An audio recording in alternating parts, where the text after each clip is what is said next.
Hi there and welcome to WhyBuy. Let's talk about Audi's B8.5 RS5.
So when you think about a dream car, everyone has their reasons for why that is, but to me it was, I wanted something attainable and I also wanted something practical, something that, you know, I could use every day, but it still had that fun factor, something I could enjoy. It's interesting, the BMW M3 and the C63 AMG were both superior, I think, in a lot of ways technically to the B7 RS4, but you know, there was something about what the car was and its understated appeal that to me was, you know, it didn't matter what technical specs there were on paper. It's, you know, what is the emotion that the car gave? What is the, you know, that feeling? And that's, I think, will stay with me because, you know, people ask me all the time. Now I'm a little bit more familiar with cars. People ask me like, oh, what should I get? I'm like, go drive the cars and find one that, you know, you connect with. Who cares what other people think? Like, just, you know, it's something very subjective. So, you know, take that for what it's worth. The first time I really fell in love with a car, it really became this love for a brand, and that was Audi. I was looking for a V8, preferably something high-revving, because it reminded me of motorcycles, and that's kind of where I was coming from. I wanted something that, you know, could rev high, because that really does put a smile on your face. And I was looking through videos, and I think it was in a compilation, I saw an RS4 that ripped past, and I was like, what was that? I heard it for the first time, that engine, that 4.2 liter V8, just blew my eardrums. I was just like, that is the sound I'm after, that's what I want. So the more I dug into the RS4, the more I realized what a special car Audi RS cars are. So really it's developed by a division that is a homogenization of the practicality and quality of the A4, even the S4 platforms, but it's marrying sports performance into that. And what you end up with is a very unique, understated package that really, if you didn't know what an RS car was, you just think it's a nice Audi until it rocketed off. And yeah, you'd be turning your head wondering, what the heck was that? Practically speaking, the B7 RS4 wasn't really a good choice because they only made about 2,000 of them that were shipped to North America, and they were only produced for 2007 and 2008, so finding one would be really a challenge. And I knew that going into it, I might be paying a premium for something that was used and had higher mileage, but I never thought it would be such a difficult search to try and find something that was in Canada and that had low mileage, and especially in the color scheme that I was looking for. You have it in your mind that when I have the money and I have the ability, boom, I'm going to pull the trigger and buy it. Well, it's not so easy with these cars because they're very special, they're very rare, and more importantly, there weren't a lot of them that many people are willing to give up. So I came across one by accident, had like 90,000 kilometers, super rare color, and it was in really good shape. It had all the service records, everything was well kept, and I'm like, oh man, I think I'm gonna buy this car. And I didn't say anything at the time, like, yeah, it looks good, okay, whatever. And I'd never driven one, I'd never even sat in one at that point. So I came back the next morning on a Saturday, and I took it for a drive, and it's like, when you meet your heroes, is it everything you fantasized in your head it would be? And it was. That car was absolutely, you know, it was so enjoyable to drive. I really thought about buying it, but I was just like, no, be patient, save up some more money, pay off student loans or whatever, and I backed out and I didn't buy it. And I still regret that to this day. The B7 RS4 will always be that kind of special car that really made me fall in love with cars. When I think about the car that I wanted, I didn't want a GT car. I didn't want a Grand Tourer, and I didn't think it would suit, you know, what I wanted. But it, you know, to be perfectly honest, really the deciding factor was, how do I get that engine? I didn't really care about what car it was in. And there's something you should know about RS cars, is that there is a huge differential between what they put into the S-line or regular A platform. The RS cars tend to get fairly unique engines. For example, like the TTRS and the RS3, the engines that those cars have, that inline 5-cylinder is just incredible. And similar again with the RS4, RS5, those two platforms got the B8.5 generations. They have a 4.2 liter naturally aspirated V8, and specifically with the B8 generations of the 8 platform and the 5 platform, you had a very high revving V8, a 4.2 liter beautiful, absolutely harmony of an engine, a technical masterpiece. It's such a screamer of an engine.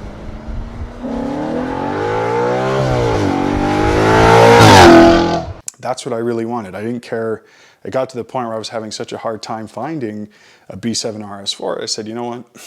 I'm just gonna try and find an RS5, because they didn't ship the B8.5 RS4s to North America, unfortunately, but they did with the RS5, which has the same engine. So I said, if I can find one of those that has a, you know, newer platform, some technical upgrades, and I can maybe find one in better condition because it's a newer car, that would be the ideal, you know, car that I'll buy. So some of the drawbacks, at least in my mind, were going to be, it doesn't have a 6-speed manual. You can only configure it in a dual clutch option. It doesn't have that kind of sleeper quality of a 4-door sedan. It's a GT car, so being a coupe, I mean, it stands out a bit more, I think. And there was also the risk of it being a newer car. The depreciation factor wasn't going to hit, so I was probably going to be spending a lot more money trying to get this car. First things first, I got to drive it to see if I'll enjoy it. And I went to a dealer and I hopped in the driver's seat, fired up the engine, and I was like, okay, this sounds pretty good. Drove off the lot, and as soon as I put my foot into it, I swear, as the rev counter went up, so did like the grin from ear to ear, because I was like, holy, this is like awesome.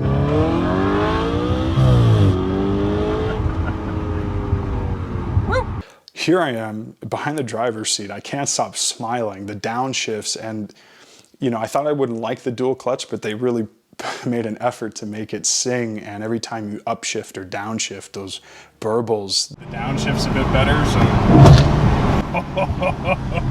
where it creates this little room, and it's just like this little explosion that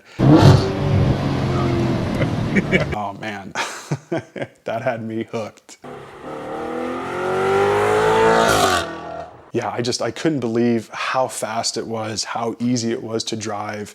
You know, it being such a heavy car, the handling characteristics, I was just blown away at this really amazing car. I began to fall in love with it. The benefit is that the market was bottoming out in terms of depreciation. So finding a 2013, 2014, and 2015, which is the last year they made them, was going to be a good time to buy, because for what was originally about $110,000 car, it's now getting to the point where, you know, you can get your hands on one for probably around, you know, anywhere from $30,000 to $50,000, depending on, you know, depending on the mileage on it. So that was a good thing. However, the issue that I found, at least in my search, was just how unfortunately beaten and bruised the ones that I saw were. Now granted, it's, you know, it is a performance car, it's a sports car, but it's not really a track car. And I kept coming across RS5s that, you know, were, whether they're daily driven really hard or they were tracked, but like I really started to get disappointed with the state of the ones that I was finding. I was just like, man, who beat the crap out of this? And I get it, like you're saving a considerable amount of money when you're buying a used car like this, but at the same time, it is really disconcerting when you're committing to something like that and you're kind of on your own for, you know, warranty or replacements or anything like that, which on this car are extraordinary. You know, it kind of, I had that feeling of, just like with the RS4, I'm like, am I ever going to find one? And if I do, by the time I do, are they going to be in any good a shape at all? So a local Audi dealership, a friend of mine is a sales manager there, and he knows that I've been hunting for a B7 RS4 forever, really that engine, that 4.2 liter V8. And he called me up one day, he said, I have something that I think you should come and see. So we go into the parkade structure and he shows me this car and I'm just like, it looks brand new. I mean, it was immaculate. I couldn't see a dent, a scratch. Everything just looked perfect. And, you know, I'm like, there's no way this car's selling cheap. So this was kind of my dilemma is, okay, the car's out of my price range, but if I can spring for it, then I can get extended warranty and coverage because it's such low mileage and it's already in such immaculate condition. I really have a first-hand car, you know, this beautiful, immaculate condition RS5, really it's new, that I get to, you know, experience from the get-go and ensure that it's well cared for and the maintenance is done. So it was one of those moments where it felt really familiar. I had found a car that I really liked. Everything looked great and I was about to walk away because I'm like, maybe I should think on this or I'll wait for something better. You know what?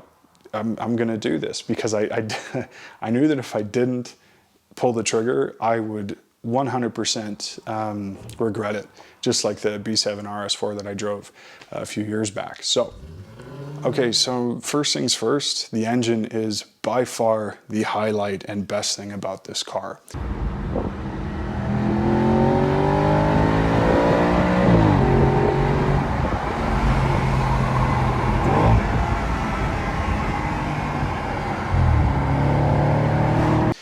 It is a 4.2 liter naturally aspirated V8 that can rev to 8,250 RPM.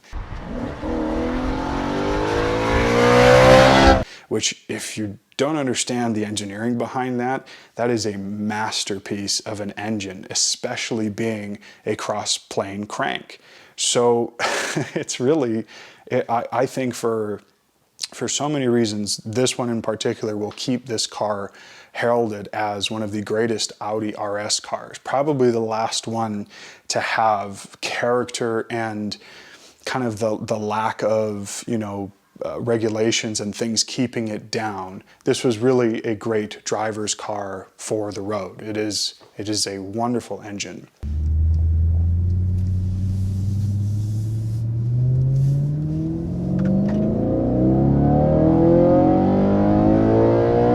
So if you're kind of wondering, well, who cares if it's naturally aspirated or if it's turbocharged or supercharged?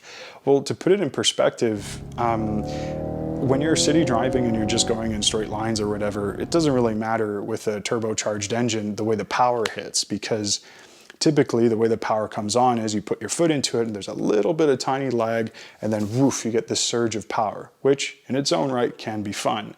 But when you're driving, you know, pushing a car, driving hard, especially in corners, the last thing you want when you put your foot into it is to have this unexpected surge of power when you're coming out through a corner. It's a really easy way to lose control. So with a linear progressive power band, and this is what reminded me of, dirt bikes, high performance motorcycles that I used to race, is that you have this very gradual build of power that's so predictable that you can really enjoy the process of driving and driving hard.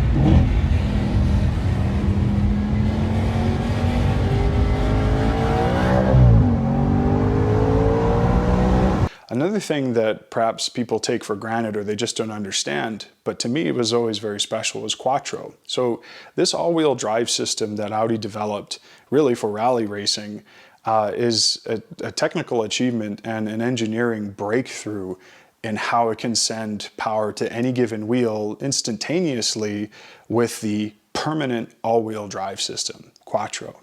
With the crown gear in this differential sending power instantaneously to where it needs to be, and the 60-40 split in that 60% of the power is always being sent to the rear wheels, it helps the car pull through corners so smoothly and effortlessly. I swear, you could be a terrible driver and just stomp your foot into a corner and it will sort out everything and pull you through. It is such a safe car for how fast it is.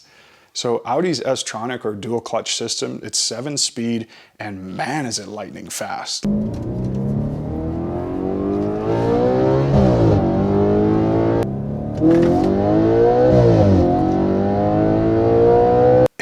As fast as you can pull through the gears, it's got such a quick reaction time that I wouldn't say it's a perfect system, but what I would say is the silver lining is that it rewards you for driving in manual. So if you can just keep the car in full manual mode and go through the gears and select them yourself, it's far more rewarding and it's a much smoother ride, especially for sportier driving.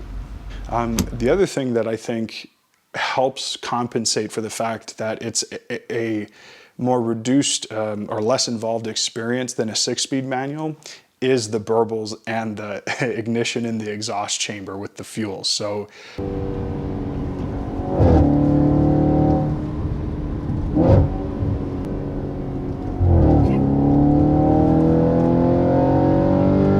there's no performance gain to this. There's no reason for it to be there other than it puts a smile on your face every time you downshift or upshift. So you'll be, going through the RPM, boom, click a gear, and it's just like, boom, just creates this little explosion, that auditory sensation that really, it's a lot of fun. So the suspension in the car isn't, I would say, superb. I might replace it with Bilstein coilovers in time, but I think from the factory, it's well dampened. It's designed to be a sportier drive. So perhaps on broken streets and pavement, it can be a bit annoying because it's a little bit of a stiff ride, but honestly, I haven't been bothered by it too much. And when you're driving hard and you're cornering hard, like, you want the suspension dampened the way it is. It is confidence inspiring. That's probably the best way I would describe it. The other thing too with the suspension is that it's not magnetic ride, it's not air ride suspension, it's not adaptive. The RS5 is dead simple. There is no fancy systems that can go wrong. And believe me, when air ride or magnetic ride, these systems fail, and they do, it's so expensive to fix out of warranty that I wouldn't want it on the car anyways. So moving on to the design of the car, I know this is extremely subjective, but it is a sexy car. Like, when you see it, and this car looks good. And I think it's a timeless design that in the future will still be looked at and it'll age well. The more you look at it, the more you discover of things that are surprising or that you like. I think that will always be more attractive in the long run. Kind of an understated, that kind of flying under the radar look, which I think will bode well for the car now and in the future. So in terms of optional features on the RS5, specifically with this one, there are a few things. So the first is the black optics package, which any trim line around the window, around the grille, exhaust tips, everything is blacked out in this kind of piano black gloss finish. So another optional extra was the baffles in the exhaust, or sports exhaust, which gave you a bit more throat, a bit more loudness when you put it into dynamic mode or sporty driving, whatever. I think the other options for this car were the carbon package. So you get the beautiful carbon fiber engine cover, and it also gives you carbon fiber in the interior, on the doors, on the center console, which the work is fantastic. It looks so good. The other thing that's optional, I think, is the 20-inch matte black 5-rotor wheels that are, I never really liked the design originally. I'd seen them around before, but when I saw these in person in the matte config, I'd never seen them in that kind of matte paint, especially with the red calipers behind. Oh, it looks good. The white, the contrast, it's just, whew, that's good. So moving into the interior of the car, it's dated, but I don't consider that a bad thing. You have this beautiful configuration, the color, the font, everything is designed, it feels racy and sporty. And then you have this little tiny LCD screen in the middle to give you rotating information if you want to see your speed more clearly. You can access your navigation, your phone, your music. It's just a useful little center screen, but I like the analog configuration. There's no delay and it just looks real, looks good. I like that. In terms of the MMI system, or the multimedia interaction that Audi has from the time, it's not a bad system. It's dated and there's no touchscreen or anything like that, but I like the way it's laid out. It's simple to use. The center console, everything lays at hand very nicely, and the menu is easy to navigate. So what kind of things can you navigate in the menu? So first and foremost is the different drive modes. So in terms of configuration, you have comfort, automatic, dynamic, and individual. So when you're driving in comfort mode, for example, it'll actually shut the baffles in the exhaust, quieting the exhaust note. The transmission and the gearing selection's smoother, so you're actually getting more of a comfier transition as you're rolling through the power. If you were to switch it over to dynamic mode, for example, the exhaust opens up.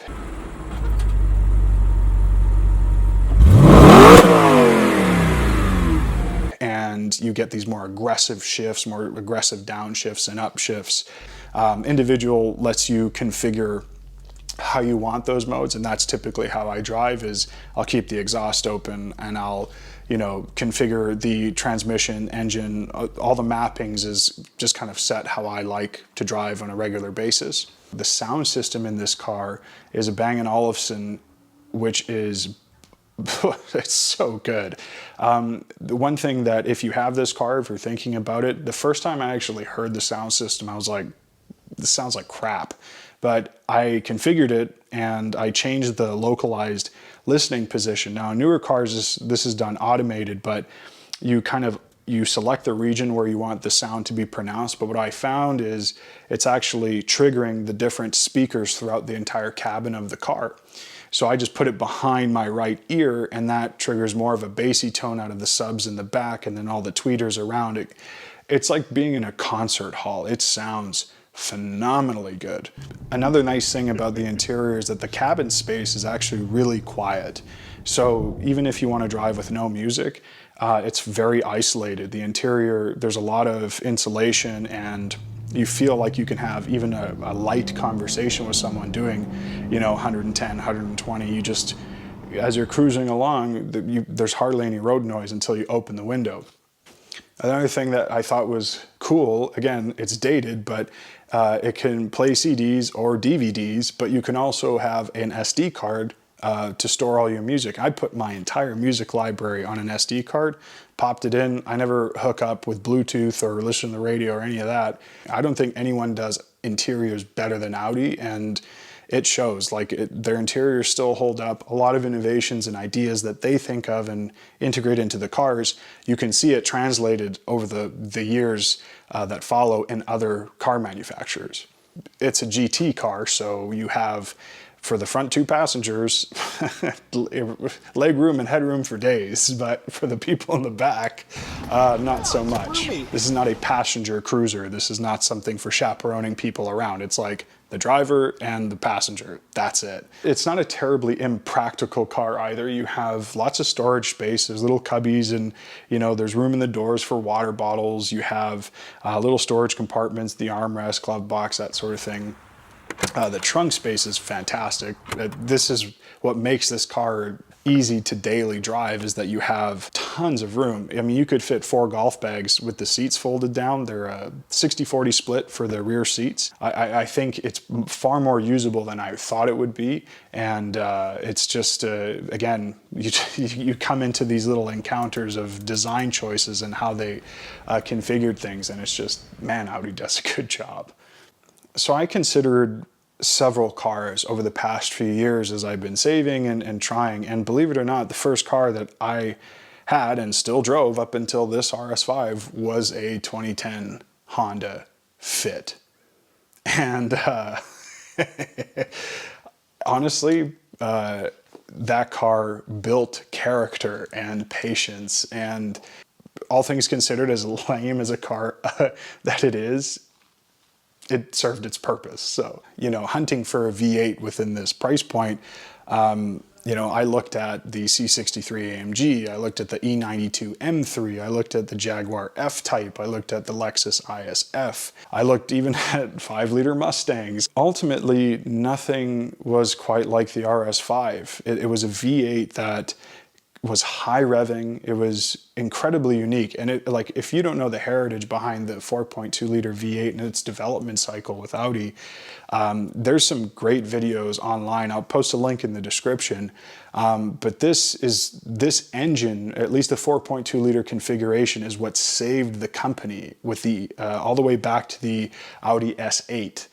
And really, the last car it ended up being in, the swan song, the grand finale before the curtain rolled, was the 2015 B8.5 Audi RS5.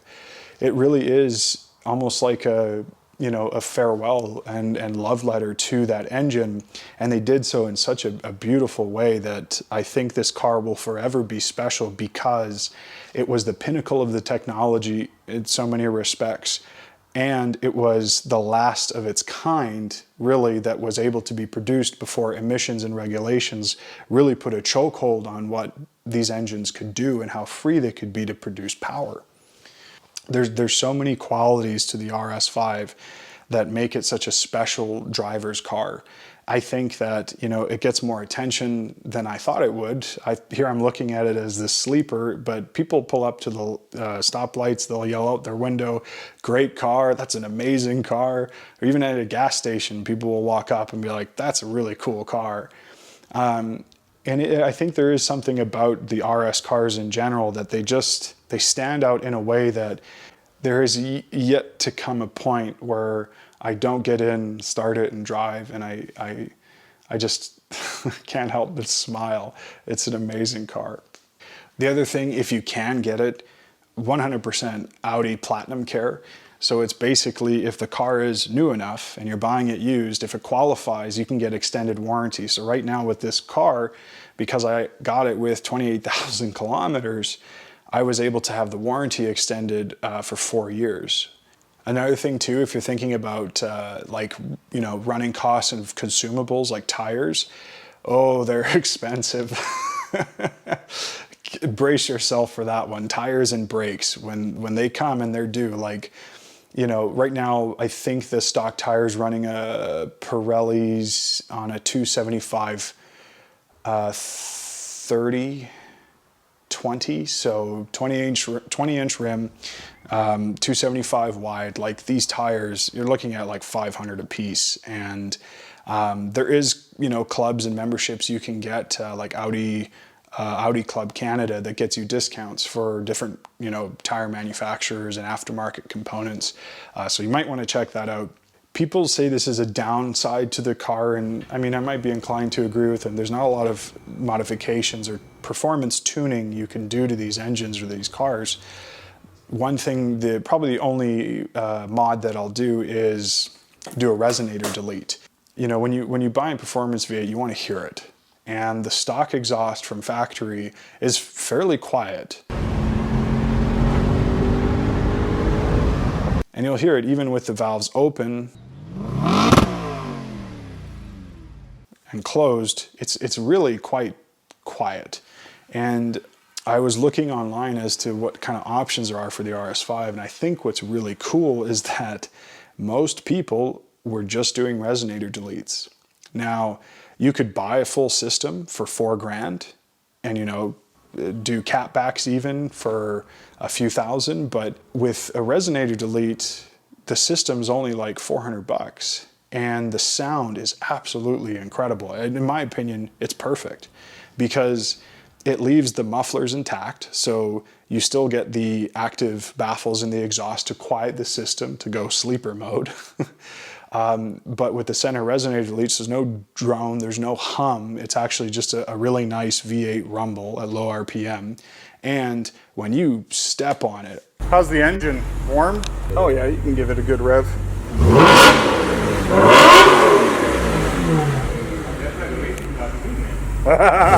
Oh my, it sounds way better.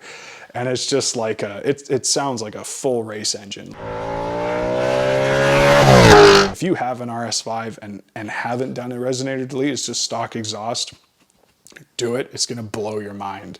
Keep the old muffler. You can always put the system back to how it was configured from factory. Really, this video can cover so much. I think when you're into a specific car, you can't get enough. And that's kind of how I felt for the longest time about the B7 RS4, B8.5 RS5. And I really do appreciate everyone out there who puts out content and lets you see kind of a little bit closer and learn a little bit more about, you know, these special cars, because really when you can't have one yourself, it sure helps to watch, you know, a video that's giving you a little bit more. So incredible. The red is just, anyways.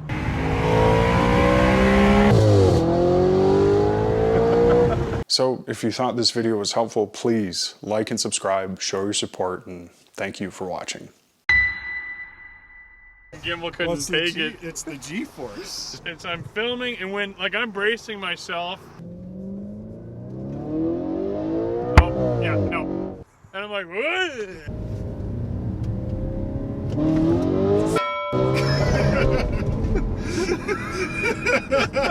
Your face? No, it didn't. It almost did. So what about gas mileage?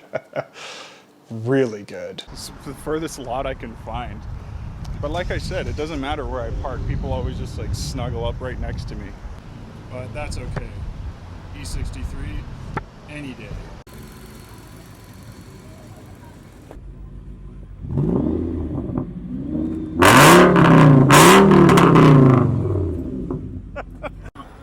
Oh, these chicks. No problem. And drag night, brah.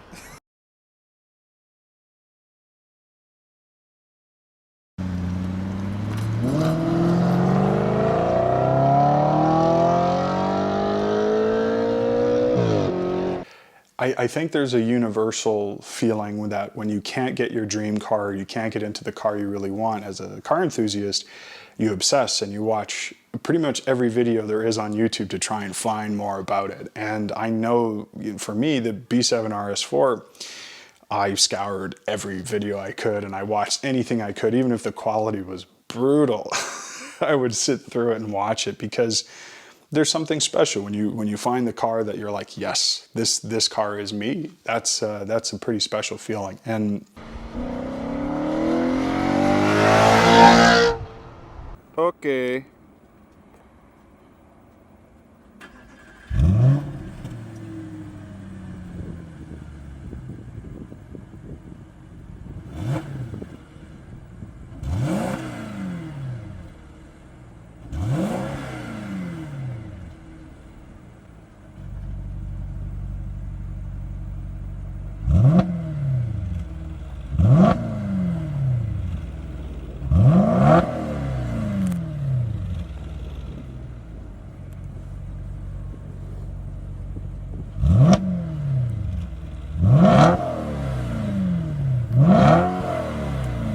Take it high.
by the way, huge credit to Auditography.